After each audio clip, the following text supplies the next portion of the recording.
Indo British advanced pain clinic నొప్పి మాయం surgery దూరం ఫర్ అపాయింట్మెంట్స్ 9155515563. నమస్తే, వెల్కమ్ టు ఐ డ్రీమ్. నేను ఝాన్సీ. అయితే నువ్వేం చేస్తున్నావు అని అడిగితే ఆమె సాఫ్ట్వేర్ అని చెప్పడానికి ఇప్పుడు యువత చాలా ఉత్సాహపడుతున్నారు. మన రిలేటివ్స్ని కానివ్వండి, మన ఫ్రెండ్స్లో సాఫ్ట్వేర్ ఫీల్డ్లో సెట్ అయిన ఒక మంచి అర్నింగ్స్తో ఉన్న వాళ్ళని ఇన్స్పిరేషన్గా తీసుకుని చాలామంది ఐటీ ఫీల్డ్కి వస్తున్నారు. కానీ ఎంతమంది సక్సెస్ అవుతున్నారు? ఐటీని కెరియర్గా ఎంచుకున్నప్పుడు మనం ఎంత జాగ్రత్తగా ఉండాలి? ఈ విషయాలన్నీ ఈరోజు డిస్కస్ చేద్దాము. ప్రస్తుతం అంతా ఉన్నారు VCS IT private limited founder Shivakrishna గారు. నమస్తే అండి. నమస్తే మేడం. సార్, నేను చెప్పినట్టుగా చాలామంది ఐటీలోనే సెటిల్ అవ్వాలి, మంచిగా హై శాలరీస్ రావాలని ఎక్స్పెక్ట్ చేస్తూ ఉంటారు. మరి ఒక విలేజ్ బ్యాక్గ్రౌండ్ నుంచి ఒక స్టూడెంట్ వచ్చినప్పుడు ఎలాంటి ప్రాబ్లమ్స్ ఫేస్ చేస్తున్నారు? కోడింగ్ అంటే అందరూ భయపడుతూ ఉంటారు. మరి కోడింగ్ తక్కువగా ఉండే కోర్సెస్ కానీ వాళ్ళు ఏవి చూస్ చేసుకుంటే త్వరగా సెటిల్ అయ్యే అవకాశాలు ఉంటాయి? ఓకే, ఫస్ట్ మనం ఫ్రెషర్స్కి వెళ్తే ఫ్రెషర్స్ కాలేజ్ అయిపోగానే కోర్సు డ్రీమ్. అవును, ఎవరికైనా కాలేజ్ అయిపోయిన తర్వాత ఈ కోర్సు నేర్చుకోవడానికి అమీర్పేట వస్తారు. అమీర్పేట కలిపి కేపీ ఎక్కడికి పోయినరా నేను వచ్చినప్పుడు ఏ కోర్స్ సెలెక్ట్ చేసుకోవాలి? కొంతమంది ఐటీ బ్యాక్గ్రౌండ్ నుంచి వస్తారు, కొంతమంది నాన్ ఐటీ బ్యాక్గ్రౌండ్ నుంచి వస్తారు, లేదా కొంతమంది డిగ్రీ చేసి వస్తారు, నార్మల్ డిగ్రీ, బీకామ్ కంప్యూటర్స్ కానీ బీఎస్సీ కంప్యూటర్స్ కానీ, లేకపోతే ఆర్ట్స్, ఏ గ్రూప్ అయినా వచ్చిన వాళ్ళకి ఏ కోర్స్ సూటబుల్ అవుతుంది. ఎవరైనా ఏదైనా ఇన్స్టిట్యూట్ దగ్గరికి వెళ్తే వాళ్ళ దగ్గర ఏ కోర్స్ బాగుందంటే ఆ కోర్స్ జాయిన్ అవ్వమని చెప్తారు. పిల్లలు ఏం చేస్తారంటే బ్లైండ్గా వాళ్ళని నమ్మేసి ఆ కోర్స్ జాయిన్ అవుతారు. ఒక 3 months 4 months కోర్స్ అయిపోతుంది. తర్వాత ఇంకా రెజ్యూమ్ బిల్డ్ చేస్తారు, కాల్స్ రావట్లేదు అంటారు. ఫస్ట్ మనం కోర్స్ నేర్చుకునేటప్పుడు అసలు మనకి దేనికి ఎలిజిబుల్ అంటే ఫ్రెషర్గా నేర్చుకుంటే ఏం నేర్చుకోవాలి? ఫ్రెషర్ అనేవాళ్ళు ఎవరైనా జాబ్కి వెళ్ళాలి అంటే ఫస్ట్ 3 స్కిల్స్ ఉండాలి వాళ్ళ దగ్గర. ఒకటి ఎనలిటికల్ స్కిల్స్ ఉండాలి. ఎనలిటికల్ స్కిల్స్ అంటే ఏంటంటే ఏదైనా ప్రాబ్లమ్ని అనాలిసిస్ చేయగలగాలి, ఆ ప్రాబ్లంకి సొల్యూషన్ ఫైండ్ అవుట్ చేయగలగాలి. జనరల్గా ఈ అనలిటికల్ స్కిల్స్కి వెళ్ళాలంటే వీళ్ళకి ఏముండాలి అంటే aptitude, reasoning, next one verbal, ఇవి ఉండాలి. తర్వాత సెకండ్ వచ్చేసరికి కోడింగ్ స్కిల్స్ ఉండాలి. అంటే కంపల్సరీగా ఐటీ జాబ్కి వెళ్ళాలి అంటే ఫ్రెషర్ లెవెల్లో కోడింగ్ స్కిల్స్ అయితే కొంచెం లిటిల్ బిట్ అని తెలిసి ఉండాలి. ఇంతకుముందు ఎలా ఉండేదంటే జస్ట్ సి లాంగ్వేజ్ నేర్చుకుంటే సరిపోయేది. ఇప్పుడు అలా లేదు, మార్కెట్ అంతా చేంజ్ అయిపోయింది. మార్కెట్ అంతా ఇప్పుడు ఏంటి అంటే ఒక ప్రోగ్రామింగ్ లాంగ్వేజ్ అయితే కంపల్సరీగా కావాలి. అది పైథాన్ నేర్చుకుంటారా, జావా నేర్చుకుంటారా, లేదా .NET నేర్చుకుంటారా, లేదంటే గో ప్రోగ్రామింగ్, ఇవి ఏవైనా నేర్చుకోవచ్చు. ఆ తర్వాత థర్డ్ వన్ ఏంటి అంటే కమ్యూనికేషన్ స్కిల్స్ ఉండాలి. ఎక్కువగా రోలర్ నుంచి వచ్చే వాళ్ళకి కమ్యూనికేషన్ స్కిల్స్ కొంచెం తక్కువ ఉంటాయి. ఓకే, కమ్యూనికేషన్ స్కిల్స్ లేకుండా ఐటీలో జాబ్ కొట్టడం అనేది కొంచెం కష్టం, చాలా కష్టం. లిటిల్ బిట్ కమ్యూనికేషన్ స్కిల్స్ అయినా ఉండాలి. అంటే క్లయింట్ ఏం చెప్తున్నారో మనకు అర్థం అవ్వాలి. క్లయింట్తో కొన్ని ఇంటరాక్షన్స్ ఉంటాయి, టీమ్ మీటింగ్స్ ఉంటాయి, వాళ్ళతో కమ్యూనికేట్ అవ్వాలి. దానికోసం కమ్యూనికేషన్ స్కిల్స్ ఉంటాయి. ఇక్కడికి వచ్చే ఫ్రెషర్స్ ఏం చేస్తున్నారంటే జస్ట్ ఒక కోడింగ్ నేర్చుకుంటారు, రెజ్యూమ్ పెడతారు, కాల్స్ రావట్లేదు అంటారు. ఒకవేళ కాల్స్ వచ్చినా ఇంటర్వ్యూలో సెలెక్ట్ అవ్వరు. దానికి మెయిన్ రీజన్ ఏంటంటే వాళ్ళ దగ్గర ఎనలిటికల్ స్కిల్స్ ఉండాలి, ప్లస్ కోడింగ్ స్కిల్స్తో పాటు కమ్యూనికేషన్ స్కిల్స్ కూడా ఉండాలి. ఇవి నేర్చుకుంటేనే ఫ్రెషర్స్కి కొంచెం జాబ్ రావటం ఉంటుంది. అలాగే ఇంతకుముందు కరోనాకు ముందు ఎలా ఉండేది అంటే ఒకవేళ డెవలపర్కి వెళ్దాం అనుకున్న వాళ్ళకి front end development jobs, back end development jobs అని సపరేట్గా ఉండేవి. ఇప్పుడు ఏం చేస్తుందంటే మార్కెట్ అంతా డెవాప్స్కి చేంజ్ అయిపోయింది. అంటే డెవలప్మెంట్, ఆపరేషన్స్. ఇంతకుముందు డెవలపర్ అనేవాడు ఓన్లీ యాక్టివిటీస్ చేస్తాడు, ఆపరేషన్స్ టీమ్ ఆపరేషన్స్ యాక్టివిటీ చేస్తాడు. ఇప్పుడు ఏముంటుంది అంటే మార్కెట్ అంతా చేంజ్ అయిపోయింది. ఒక్క పర్సనే రెండు హ్యాండిల్ చేయగలగాలి. డెవలప్మెంట్ టీమ్ ప్రాసెస్ చేయాలి, అలాగే ఆపరేషన్స్ రెండింటిని మేనేజ్ చేయాలి. అలా చేయాలి అంటే డెవలపర్గా ఫుల్ స్టాక్ డెవలప్మెంట్ కోర్స్ నేర్చుకోవాలి.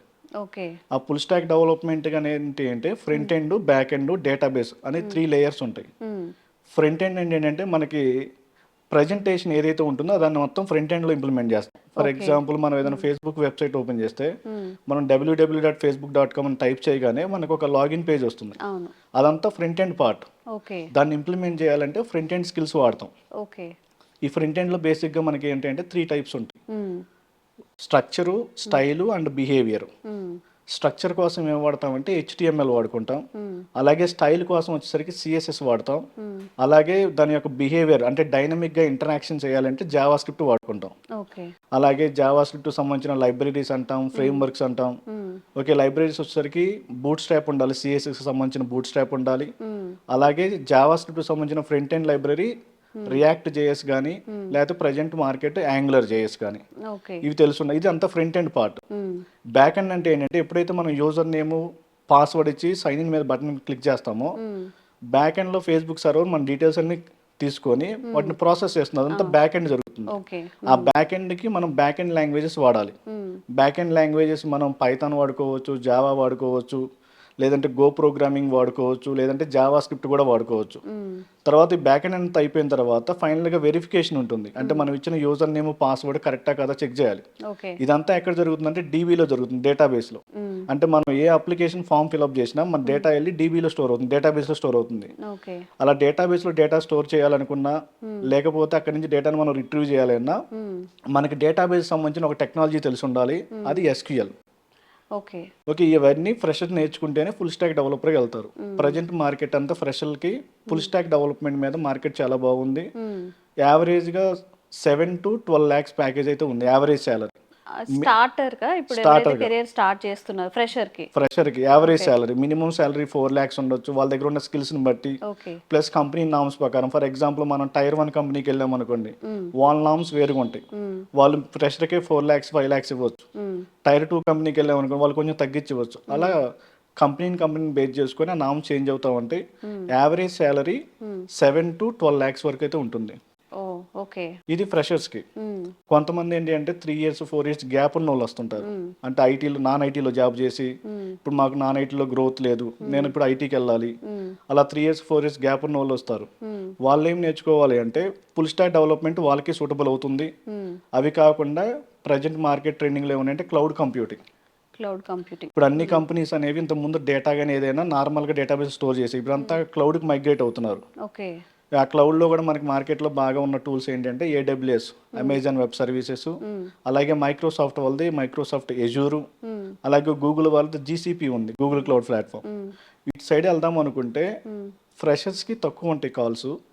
అదే ఎక్స్పీరియన్స్ లెవెల్కి అయితే వాళ్ళకి కాల్స్ చాలా బాగుంటాయి, ప్యాకేజెస్ కూడా బాగుంటాయి. ఇది ఒక. నెక్స్ట్ సెకండ్ వన్ ఏంటంటే డేటా సైన్స్. ఇప్పుడు ప్రజెంట్ ట్రెండింగ్లో ఉన్న డొమైన్ ఏంటంటే డేటా సైన్స్. ఈ డేటా సైన్స్కి వెళ్ళాలి అన్నా ప్రోగ్రామింగ్ లాంగ్వేజ్ అయితే మ్యాండేటరీ. మీరు ఎక్స్పీరియన్స్కి వెళ్ళినా ఫ్రెషర్కి వెళ్ళినా ఒక ప్రోగ్రామింగ్ లాంగ్వేజ్ కావాలి. ఇది డేటా సైన్స్కి వెళ్దాం అనుకున్నా లేదా క్లౌడ్కి వెళ్దాం అనుకున్నా డెవాప్స్కి వెళ్దాం అనుకున్నా ఒకవేళ డెవాప్స్ క్లౌడ్లో అయితే ఒక స్క్రిప్టింగ్ లాంగ్వేజ్ కావాలి ఆటోమేషన్ కోసం. ఎక్కువగా వాడే స్క్రిప్టింగ్ ఏంటి అంటే పైథాన్. తర్వాత గో లాంగ్వేజ్ కూడా వాడతారు స్క్రిప్టింగ్ కోసం. అలాగే మనం డేటా సైన్స్కి వెళ్ళాము అంటే డేటా సైన్స్కి వెళ్ళాలి అంటే స్కిల్స్ ఏమి ఉండాలి అంటే పైథాన్ నేర్చుకోవాలి కంపల్సరీగా. పైథాన్ తెలిసి ఉండాలి, అలాగే SQL తెలిసి ఉండాలి, తర్వాత machine learning algorithms, deep learning ఇవి నేర్చుకోవాలి. ఇవి ప్రాక్టీస్ చేయాలంటే పైథాన్లో కొన్ని లైబ్రరీస్ ఉంటాయి. ఆ లైబ్రరీస్ పాండాస్ అని, నంపై అని, మ్యాట్ ప్లాట్లిబ్, ఈ లైబ్రరీస్ అన్ని వాళ్ళు నేర్చుకోవాలి. అలాగే డేటా అనలిటిక్స్ అని ఉంటుంది మార్కెట్లో. వాళ్ళు కూడా 3 to 4 years ఎక్స్పీరియన్స్ పెట్టి ట్రై చేయొచ్చు డేటా అనలిటిక్స్ సైడ్ వెళ్దాం అనుకున్నా. డేటా అనలిటిక్స్ కూడా ప్యాకేజెస్ బాగుంటాయి. డేటా అనలిటిక్స్కి వెళ్ళాలి అనుకుంటే కోడింగ్ లాంగ్వేజ్ పైథాన్ తెలిసి ఉండాలి, అలాగే SQL, తర్వాత ఎక్సెల్ రావాలి. అంటే డైలీ మనం ఎక్కువగా వాడతాం ఎక్సెల్, కొంచెం అడ్వాన్స్ లెవెల్ ఎక్సెల్ తెలిసి ఉండాలి. తర్వాత BI టూల్స్ రావాలి, బిజినెస్ ఇంటెలిజెన్స్ టూల్స్. ఓకే. నేను నేర్చుకోవాలా సార్ స్టార్టింగ్ నుంచి? అంటే వీళ్ళంతా ఎక్స్పీరియన్స్ పెట్టి ట్రై చేస్తున్నారు కదా. అంటే ఫ్రెషర్స్కి ఇన్ని అవసరం లేదు, వీళ్ళందరూ ఎక్స్పీరియన్స్ పెట్టి ప్యాకేజెస్ కోసం ట్రై చేస్తున్నారు కాబట్టి వీళ్ళు ఎక్కువ స్కిల్స్ నేర్చుకోవాలి. మార్కెట్ ఇంతలాగా లేదు. ఇంతకు ముందు ఏంటంటే ఏదో ఒక స్కిల్ ఉన్నా ఏదో ఒక డొమైన్లో జాబ్ వచ్చేది. ఇప్పుడు మార్కెట్ కంప్లీట్గా చేంజ్ అయిపోయింది. మల్టీ డిసిప్లినరీ స్కిల్స్ ఉంటేనే కంపెనీ వాళ్ళు హైర్ చేసుకుంటున్నారు. ఇప్పుడు ఈ ప్రాజెక్ట్ పోయింది అనుకోండి, ఇంకో ప్రాజెక్ట్కి అమ్మటిని మూవ్ చేసుకోవడానికి ఈజీగా ఉంటుందని మల్టీ డిసిప్లినరీ స్కిల్ ఉన్న వాళ్ళని సెలెక్ట్ చేసుకున్నారు కంపెనీ వాళ్ళు. అలాగే డేటా అనలిటిక్స్కి వెళ్ళాలి అంటే పైథాను, SQL, ఎక్సెల్, ఏదో ఒక BI టూల్ రావాలి, పవర్ BI కానీ ట్యాబ్లూ కానీ. ఇంతకుముందు కాగ్నూస్, క్లిక్ వ్యూ, క్లిక్ సెన్స్ ఇలా ఉండేవి. ఇప్పుడు ప్రజెంట్ మార్కెట్ ట్రెండింగ్లో ట్యాబ్లూ, పవర్ BI ఉన్నాయి, ఇవి నేర్చుకోవాలి. తర్వాత ఆర్టిఫిషియల్ ఇంటెలిజెన్స్. అంటే కాలేజీలో బీటెక్ కాలేజీలో ఇప్పుడు ప్రజెంట్ AIML అని ఒక కోర్స్ ఉంది. అంటే ఫ్రెషర్ లెవెల్లో కూడా జాబ్స్ వస్తాయి, కాకపోతే తక్కువ ఉంటాయి. ఫ్రెషర్ లెవెల్లో జాబ్స్ ఎవరికి వస్తాయి అంటే IIT, NIT వీటిలో చదివిన వాళ్ళకైతే ఫ్రెషర్ లెవెల్లో జాబ్స్ వస్తాయి వాటి మీద. ఎవరైనా కాలేజ్ నుంచి బయటకు వచ్చిన తర్వాత ఫ్రెషర్గా జాబ్ చేయాలి అంటే కంపల్సరీగా కోడింగ్ లాంగ్వేజ్ నేర్చుకొని డెవలపర్గా వెళ్ళాలి ఫస్ట్. లేదు మేము అంత కోడింగ్ చేయమనుకున్నప్పుడు కోడింగ్ తక్కువ ఉండే డొమైన్ ఏముంటుంది అంటే టెస్టింగ్ డొమైన్ ఉంటుంది. అంటే డెవలపర్ అప్లికేషన్ డెవలప్ చేసిన తర్వాత టెస్ట్ చేయాలి. అంటే డెవలపర్కి ఎలా జాబ్స్ అయితే ఉంటాయో సేమ్ టెస్టింగ్ టీం వాళ్ళు కూడా జాబ్స్ అలాగే ఉంటాయి. ఓకే. ఇంత ముందు ఎలా ఉండేదంటే మాన్యువల్ టెస్టింగ్, ఆటోమేషన్ టెస్టింగ్ అని 2 ఉండేవి. ఇప్పుడు కంపెనీస్ అన్ని మాన్యువల్ టెస్టింగ్ నుంచి ఆటోమేషన్ టెస్టింగ్ మైగ్రేట్ అయిపోతున్నాయి. ఈ ఆటోమేషన్ టెస్టింగ్ చేయాలి అంటే అది ఆటోమేటిక్గా అదే జరగదు. మనం దానికి ఏదో కోడింగ్ రాయాలి. ఓకే. ఆ కోడింగ్ రాయాలి అంటే మనం ఏదో ఒక లాంగ్వేజ్ నేర్చుకోవాల్సిందే. అంటే టెస్టింగ్ సైడ్ వెళ్దాం అనుకున్నా కోడింగ్ రావాల్సిందే. మనకి మార్కెట్లో వెబ్ అప్లికేషన్ టెస్టింగ్ అని ఉంటుంది, మొబైల్ అప్లికేషన్ టెస్టింగ్ అని ఉంటుంది, నెక్స్ట్ డెస్క్టాప్ అప్లికేషన్ టెస్టింగ్ అని ఉంటుంది, ఏపీఐ టెస్టింగ్ అని ఉంటుంది, అలాగే శాప్ టెస్టింగ్ ఉంది, శాప్ అప్లికేషన్ టెస్టింగ్. ఇలా టెస్టింగ్లో కూడా డిఫరెంట్ జాబ్స్ ఉంటాయి. అంటే ముందు అసలు మనం ఏ టెస్టింగ్ జాబ్స్కి వెళ్ళాలో ముందు మనం డిసైడ్ అవ్వాలి. ఓకే. ఇప్పుడు జనరల్గా ఫ్రెషర్స్ వచ్చి నేను టెస్టింగ్ నేర్చుకుంటామంటారు. అసలు టెస్టింగ్లో డిఫరెంట్ డొమైన్స్ ఉంటాయి. అసలు వాళ్ళు ఏ డొమైన్కి వెళ్దాం అంటే ముందు వాళ్ళు డిసైడ్ అవ్వాలి. అలా డిసైడ్ అవ్వకుండా మేము టెస్టింగ్ ఏమన్నా అంటే వాళ్ళు ఏ ఇన్స్టిట్యూట్ వాళ్ళ దగ్గర పోతే వాళ్ళ దగ్గర ఏ కోర్స్ ఉంటే ఆ కోర్స్ చెప్తారు. ఫర్ ఎగ్జాంపుల్ మీరు సెలీన్ నేర్చుకుందాం పోదాం అనుకున్నారు. సెలీన్ దేనికి వాడుతూ వాళ్ళకి తెలియదు. సెలీన్ ఎక్కువగా మనం దేనికి వాడతాం అంటే వెబ్ అప్లికేషన్ టెస్ట్ చేయడం కోసం వాడతాం. అసలు వెబ్ అప్లికేషన్ అంటే ఏంటి అంటే జనరల్గా మనం ఫేస్బుక్ కానీ ఇవి ఏవైతే ఉన్నాయో అన్ని వెబ్ అప్లికేషన్స్. వీటిని టెస్ట్ చేయాలి అంటే ఇంతకుముందు మాన్యువల్గా అంటే ఫర్ ఎగ్జాంపుల్ మనం సైన్ అప్ అయ్యేటప్పుడు ఫస్ట్ నేమ్, లాస్ట్ నేమ్ ఇవన్నీ మనం మాన్యువల్గా ఎంటర్ చేసి చెక్ చేస్తాం. అలా కాకుండా మనం పైథాన్లో కానీ జావాలో కానీ ఒక స్క్రిప్ట్ రాసుకొని ఆ స్క్రిప్ట్ రన్ చేస్తే ఆటోమేటిక్గా అదే బ్రౌజర్ ఓపెన్ చేసుకొని మనం ఇచ్చిన ఇన్పుట్ వాల్యూస్ అదే తీసుకొని ఆటోమేటిక్గా అదే టెస్ట్ చేస్తూ ఉంటుంది. ప్రజెంట్ ఏం కంపెనీస్ అన్ని ఆటోమేషన్ టెస్టింగ్ మూవ్ అవుతున్నాయి కాబట్టి ఒకవేళ మనం ఆటోమేషన్ టెస్టింగ్ సైడ్ వెళ్దాం అనుకున్నా మినిమం ఒక ప్రోగ్రామింగ్ లాంగ్వేజ్ అయితే తెలిసి ఉండాలి. ఒకవేళ సెలీనం ఆటోమేషన్ టెస్టింగ్ వెళ్దాం అనుకుంటే పైథాన్ వాడుకోవచ్చు, అక్కడ జావాని వాడుకోవచ్చు, లేదా జావా స్క్రిప్ట్ని వాడుకోవచ్చు, లేదా .NET లేదా గో ప్రోగ్రామింగ్ అయినా వాడుకోవచ్చు. నిజంగా అండి, చాలా మంది ఐటీ మీద చాలా హోప్స్ పెట్టుకొని వస్తారు. మీరు చెప్పినట్టుగా ఎవరైనా ఫ్రెషర్స్ అయినా కానివ్వండి, లేదా ఫేక్ ఎక్స్పీరియన్స్ పెట్టి ముందుకు ఒక జాబ్ కావాలి, ఒక మంచి ప్యాకేజ్తో కావాలి అన్న వాళ్ళు ఈజీగా అయితే ఐటీ జాబ్స్ లేవు, నాన్ ఐటీలో లేవు అనుకుంటున్నారు, కానీ ఐటీలో కూడా అట్లా ఏం లేదు. థ్యాంక్ యూ అండి, థ్యాంక్ యూ సో మచ్.